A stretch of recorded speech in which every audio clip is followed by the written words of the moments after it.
Pinalawig ng Government Service Insurance System ang Balik Ginhawa 2 program para magbigay ng dagdag na pinansyal na ginhawa sa mga kwalipikadong miyembro at pensyonado.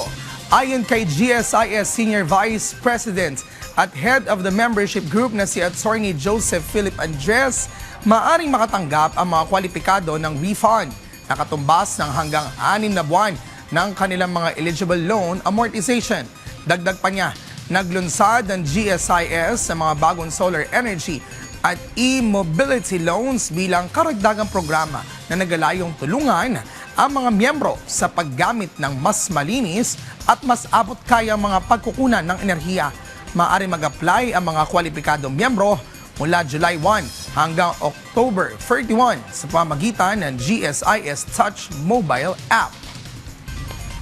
Patuloy po ang GSIS na pag-isip ng mga programa na makapagbibigay ng ginhawa po sa kanila. That's why we came up with this extension po dito sa Balik Ginhawa. And napakaganda naman po ng resulta, which means marami po talagang gusto pa mag-avail. And ito po, nangyayari po ito dahil patuloy po ang komunikasyon namin sa ating mga stakeholders at sana po patuloy pa namin mapaganda ang serbisyo natin sa ating mga miyembro.